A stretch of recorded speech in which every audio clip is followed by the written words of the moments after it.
আকাশবাণী কলকাতা। এখন শুনবেন কোভিড-19 নিয়ে বিশেষ রূপকানুষ্ঠান মন ভালো নেই। কোভিড-19 প্রকৃতির কাছে সঞ্জীবনী। লকডাউনে মানুষের অনুপস্থিতি তাকে বিশল্যকরণী যোগাচ্ছে।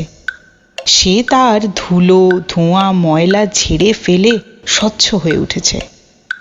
পশু পাখিদের নির্ভয়ে অবাধ বিচরণ জানান দিচ্ছে জনমানবহীন রাস্তাঘাট কতটা নিরাপদ তাদের জন্যে।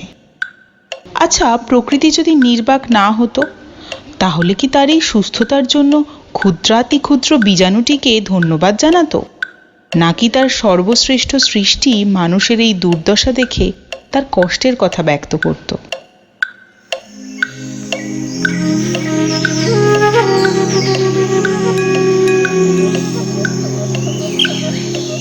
দেখো দেখো কেমন বন্দি করেছি ওদের। হ্যাঁ, সুনীল আকাশ, একটু মুক্ত বাতাসের জন্য ছটফট করছে ওরা।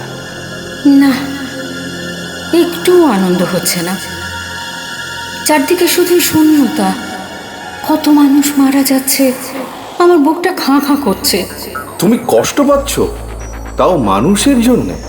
আর এতদিন যে ওরা তোমার সম্পদ ইচ্ছে মতো ধ্বংস করে গেছে, তোমার জল দূষিত করেছে, তোমার বাতাসে বিষ ছড়িয়ে দিয়েছে, নীল আকাশকে বিষাক্ত ধোঁয়ায় কালো করেছে, এর শাস্তি তো ওদের প্রাপ্য ছিল।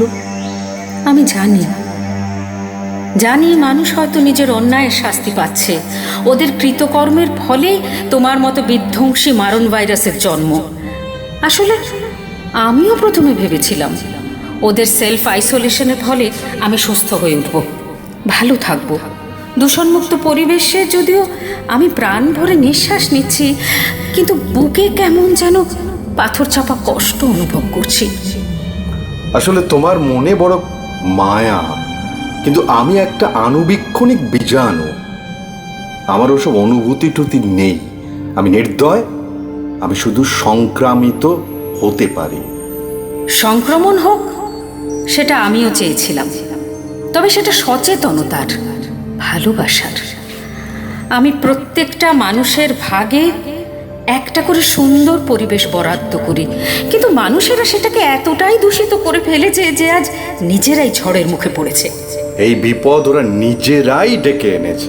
জানি, কিন্তু কিছু ভালো মানুষ যারা আমায় ভালোবেসেছে, আমার যত্ন করার চেষ্টা করেছে, তারাও তো যন্ত্রণায় আছে। তাদের তো এই শাস্তিটা প্রাপ্য ছিল না। আমার আক্রমণ পক্ষপাতহীন। তোমার সংক্রমণ হয়তো বৈষম্যহীন, কিন্তু তার ফলাফল বিভেদ সেখানে স্পষ্ট। তাছাড়া তোমার আক্রমণে মানুষ তো শুধু অসুখে মরছে না, অনাহারেও মরছে। কত মানুষ তাদের কাজ হারিয়েছে, আপনজনেদের হারিয়েছে। এসবের খবর রাখো তুমি? এখনো মানুষের কথা এতটা ভাবছো তুমি? মানুষ তার প্রকৃতিকে, মানে তোমাকে কখনো ভালোবেসেছে? আর এখন তোমার আকাশটার দিকে তাকিয়ে দেখো, কি সুন্দর ঝকঝকে নীল, তাতে কি সুন্দর সাদা মেঘ উড়ে বেড়াচ্ছে, নদীর জল এত স্বচ্ছ। এসব তো আগে ছিল না। মানুষকে আমি বন্দি করেছি বলেই না তুমি এত সুন্দর হয়ে উঠেছ। ঠিক, কিন্তু ওই বাচ্চাটা যে আর খেলতে আসে না মাঠে, যে খেলতে খেলতে আকাশের দিকে তাকিয়ে থাকতো, আর এরকম সাদা মেঘ দেখতে পেলেই তার বন্ধুদের ডেকে দেখাতো, ওকে আমার খুব দেখতে ইচ্ছে করছে। আমার স্বচ্ছ নদীর জলে স্নান করতে করতে ছেলেগুলো আর দাপাদাপি করে না। বড্ড মন কেমন করে আমার ওদের জন্য। মানুষগুলো তো তোমায় একেবারে রুগ্ন করে দিয়েছিল নিজেদের অত্যাচারে। তোমার ওজোন স্তরে ক্ষত তৈরি করেছিল। এখন তো ওরা বাইরে বেরোতে পারছে না বলেই ক্ষতটা সারলো। আমি তো প্রকৃতি মানে কি জানো? মা। আর এই পৃথিবীর প্রত্যেক সৃষ্টি আমার সন্তান।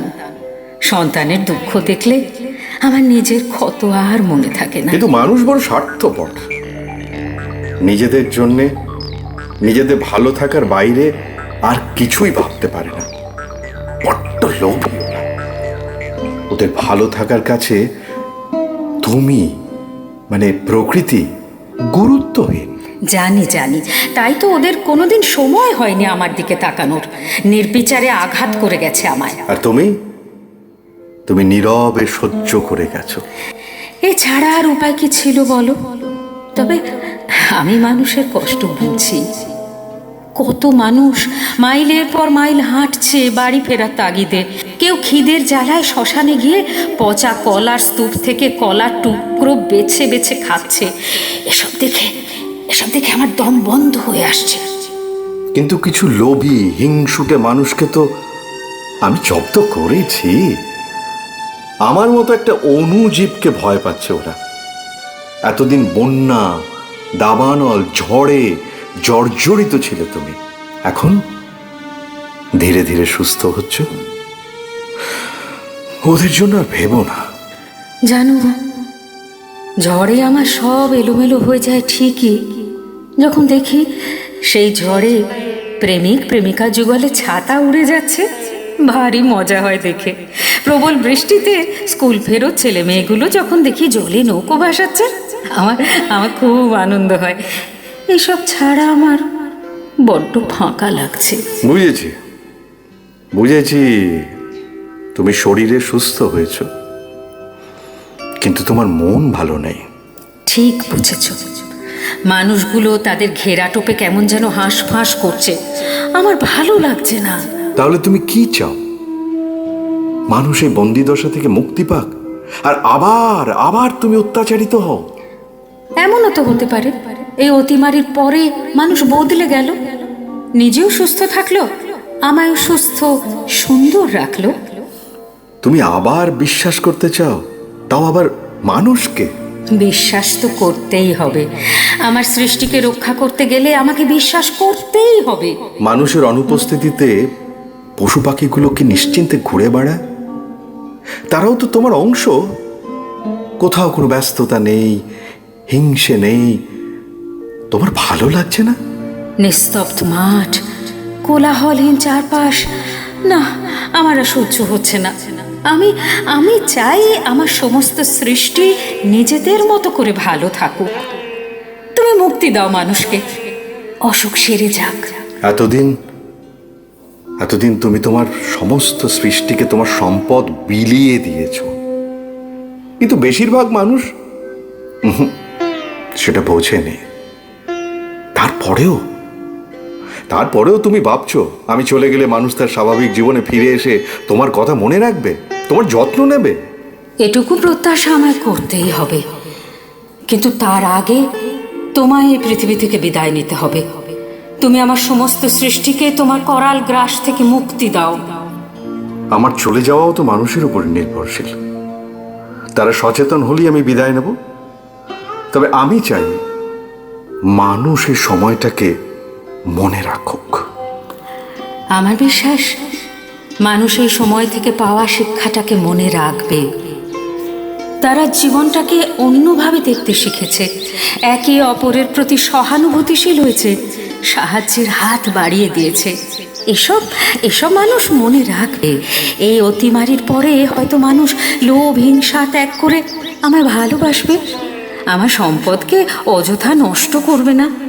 সে তার যন্ত্র নির্ভরতা থেকে বেরিয়ে এসে আমার সৌন্দর্যকে অনুভব করবে। আমি আশাবাদী।